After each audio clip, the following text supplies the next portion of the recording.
Assalamu alaikum guys, welcome back. Let's get into it. Hi, my name is Jacob Berger from the United States of America. If you're seeing this video, we have been intercepted at sea and I have been kidnapped by the Israeli occupation forces or forces of a country complicit in Israel's genocide of Palestinians. I appeal to all my comrades, friends, and family to put pressure on the United States government to demand my release as soon as possible. Lesson in international law. Any blockade that deliberately starves a civilian population is a violation of international law. It is not only that, it is a war crime. You have no legal authority to enforce an unlawful blockade, and as such, you have no authority to use force to enforce an unlawful blockade. Therefore, we demand that you stand down. You are responsible for the well-being of every civilian on board this vessel. As an occupying power in Gaza, you are responsible for the health and well-being of the civilian population there. Not only have you disregarded that obligation, but you are actively exterminating the people. You have engineered a famine. You are deliberately starving civilians and children before the eyes of the world. Our vessel does not constitute any threat to you.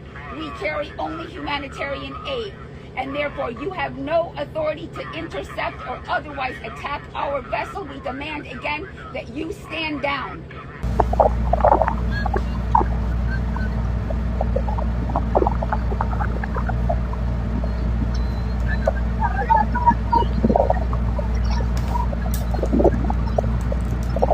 As you see now, our vessels aboard the ship.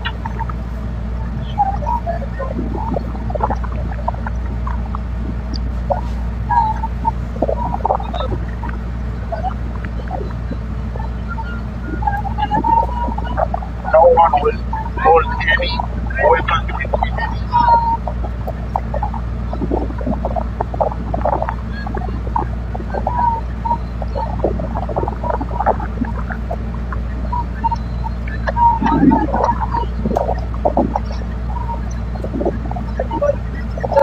As you see now, our vessels aboard the ship.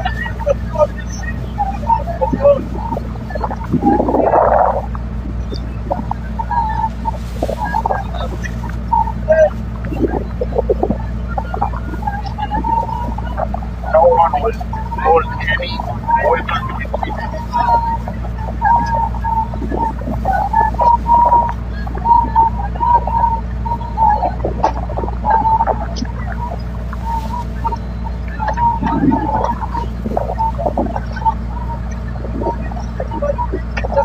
As you see now, our vessels aboard the ship.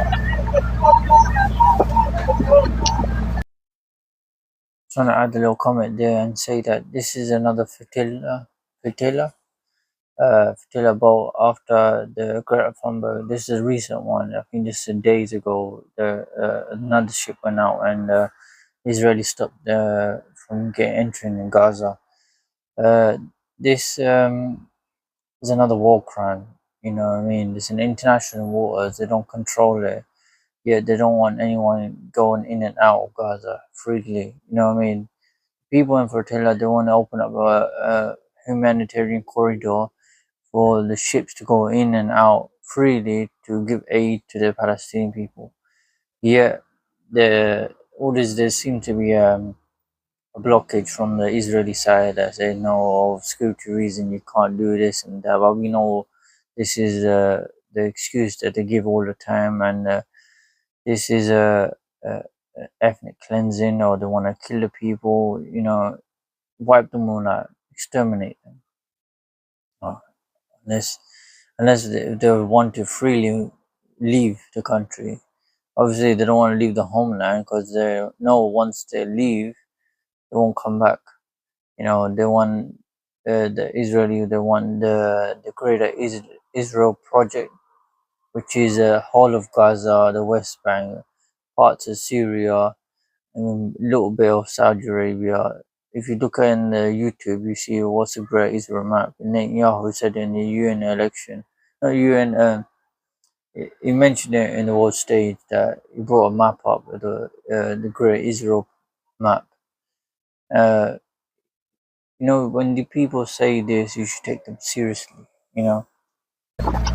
Hundreds killed in days, bodies piled up in the streets, families hiding in basements, and houses burned to ash. How did local clashes in Syria's Sweda governorate escalate into days of back-and-forth massacres and an Israeli bombing campaign? Fighting began when a Druze merchant was kidnapped by Bedouin groups. Both Druze and Bedouin have lived in Sweda for years and have had past conflicts over land ownership and smuggling routes into neighboring countries. The Druze are roughly 3% of Syria's population, a minority in the country, but the majority of Sweda's population. As the civil war raged, much of the Druze community formed militias to protect themselves, but largely stayed out of the fighting, keeping Sweda fairly independent. But since the fall of Bashar al-Assad's government, the Druze community has been split on the new government of Ahmed al-Shara, a former Hayat Tahrir al-Sham, or HTS, fighter. Some Druze spiritual leaders supported a cooperative approach to the new government, such as Sheikh Yusuf Sharbu and Hamoud al-Hinawi. But one prominent cleric, Hikmat al-Hijri, has taken a harder line, demanding more extensive rights for the Druze in the new constitution and refusing to lay down arms. And the past few months have only made him more popular. The role of government-aligned forces in the massacres of Alawi communities earlier this year deeply worried the Druze minority. Determined to prevent the same from happening to them, more Druze were convinced to remain armed rather than integrating into Syria's state institutions. Hijri has also welcomed ongoing Israeli intervention in southern Syria as leverage against the new government. Since Assad's fall, Israel has seized more territory along the occupied Golan Heights, conducted raids and airstrikes in nearby Daraa and Quneitra, and demanded that southern Syria be a demilitarized buffer zone to limit the capacity of Syria's new government. So everyone wanted different things in southern Syria. Israel wanted greater control, some Druze wanted the de facto autonomy they had under Assad, while others wanted closer integration, and Shara wanted to finally assert government of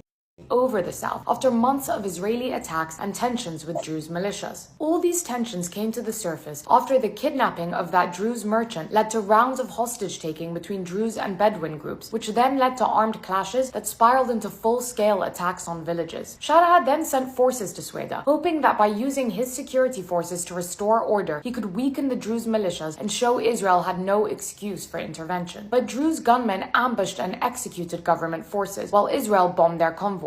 So Shara sent in hardline reinforcements, some of them foreign fighters with extremist pasts, while Bedouin tribes mobilized from around the country to join the fight. Soon, pro-Shara forces were committing atrocities against Druze communities. Seizing on this chaos, Israel heavily bombed state military targets in Sweda, as well as in Syria's capital, Damascus, to force them to retreat. While Syria's Druze felt unsafe, many thought Israel's attacks would only escalate the situation rather than protect them. The ensuing violence lasted several days. All sides committed horrific atrocities: kidnappings, massacres, looting, torture, arson, and more. Shara repeatedly tried to conclude ceasefires, only for Hijri to claim his forces had broken them and withdraw from the agreements. Eventually, Syrian security forces formed roadblocks to stop Bedouin tribes from entering Sweda to fight, and helped evacuate Bedouins and Christians out of Sweda. But by that point, the damage was done. The atrocities had seriously undermined the government's legitimacy among the Druze. Previously hoping the government would restore order, many now saw them as effectively helping the Bedouin enact sectarian revenge. This perception grew after Shara's speech appeared extremely sympathetic to the Bedouins. إننا إذ نشكر العشائر على مواقفها البطولية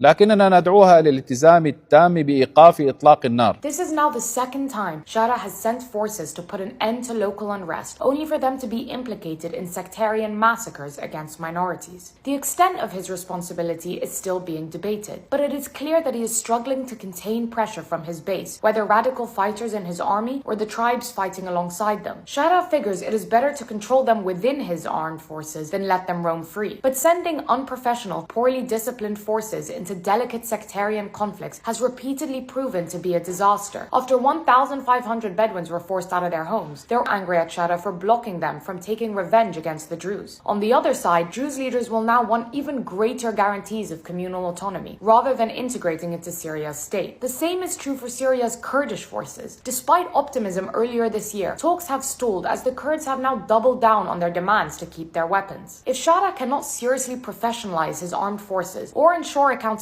minorities will be reluctant to accept the state's authority, and the cycles of revenge-taking will continue to spiral into massacres. Shara's new government risks being seen not as Syria's national authority, but a violent remnant of the radical militias from which he came.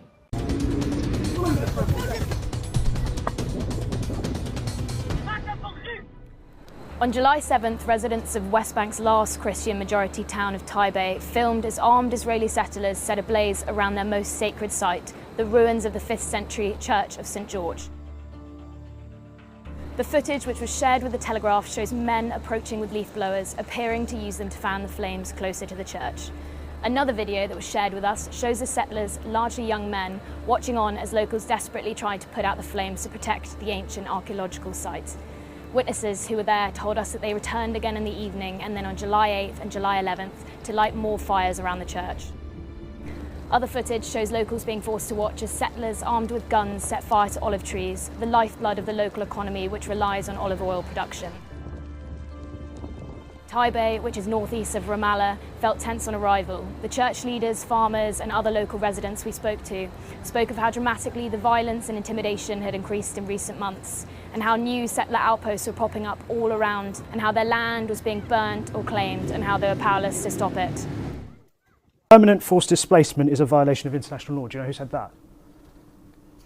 That was said by you, Foreign Secretary, yesterday in the House of Commons. So when you've got Israeli ministers saying quite openly that they're willing to violate international law, and that's by your definition, why don't you take them at face value? Palestinians have been driven out of roughly 85 to 86% of Gaza's territory. There's now 2 million people in a 20 square mile radius. I just want to quickly read you a quote. Gaza will be entirely destroyed and the Palestinian people will leave in great numbers to third countries. Do you know who said that? You tell me. So that was said by Bezalel Smotrich, who's a minister in the Israeli government. I'm going to read you another quote. Permanent forced displacement is a violation of international law. Do you know who said that? That was said by you, Foreign Secretary, yesterday in the House of Commons. So when you've got Israeli ministers saying quite openly that they're willing to violate international law, and that's by your definition, why don't you take them at face value and suspend all cooperation until you know for sure they won't do that? Let's be clear. We have got no free trade discussions going on with Israel. We have sanctioned Israeli ministers. This war must come to an end. I'm very, very clear about that, and so are our other foreign ministers. When I look at the children who are being killed, waiting for food, all of this is egregious.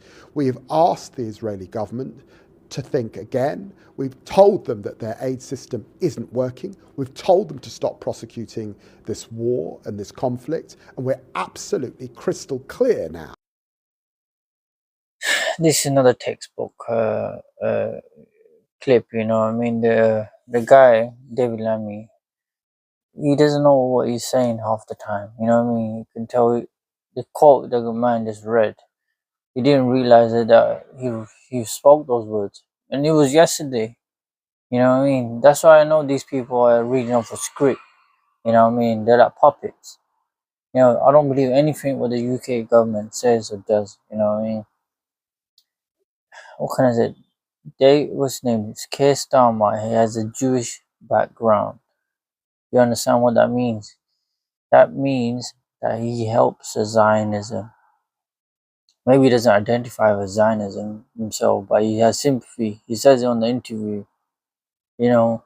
So put them together, what do you get? You got UK government helping the state of Israel, the Zionists, helping with the genocide.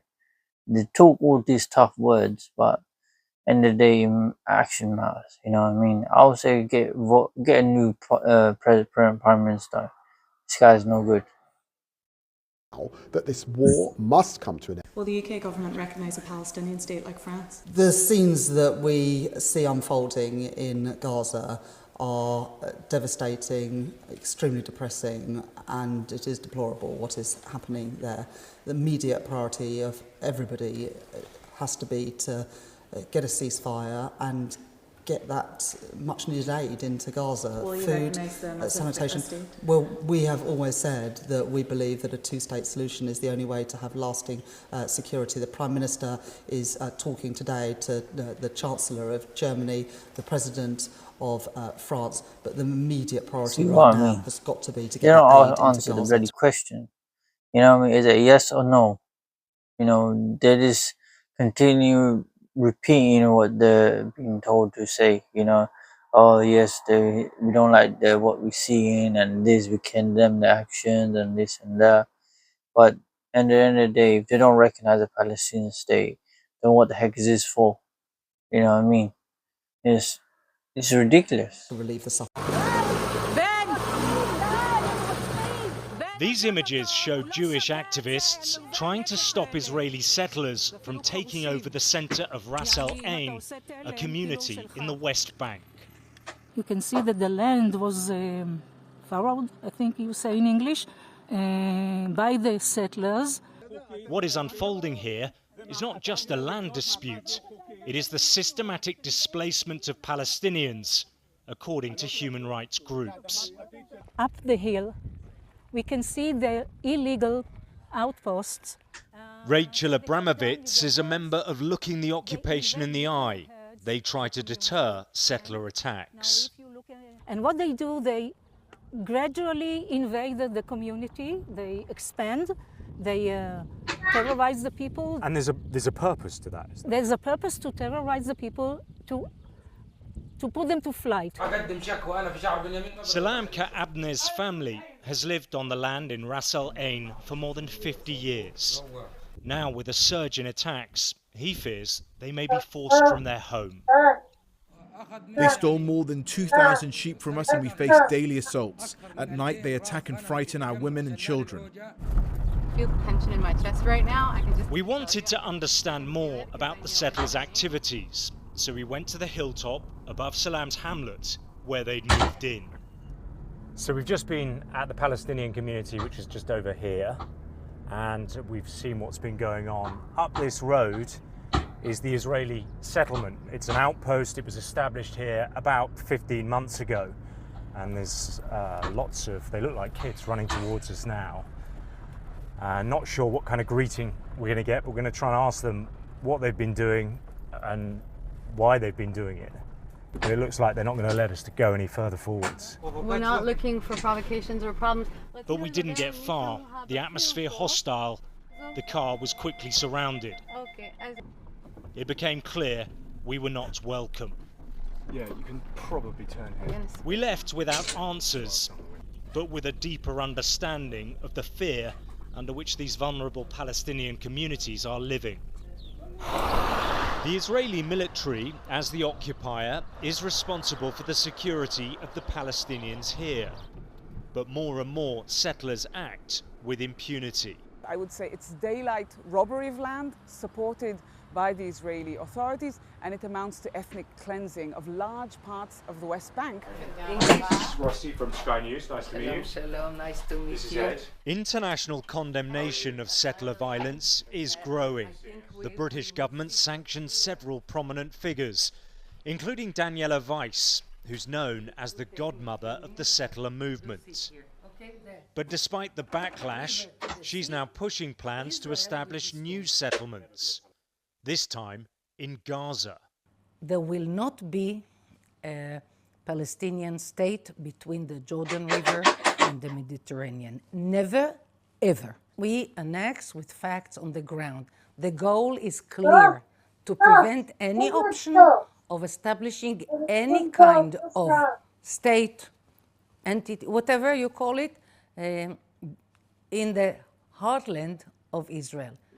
The Israeli government says the accusations of ethnic cleansing are baseless and have no foundation in reality. But human rights groups say what is happening here has gone far beyond creeping annexation, where the Palestinians hope to build a state is disappearing under Israeli settlements, and with it the prospect of a two-state solution to resolve this conflict. We want a ceasefire, no discussion. And today, working together in order to recognize the state of Palestine and to initiate this political momentum is the only path to peace.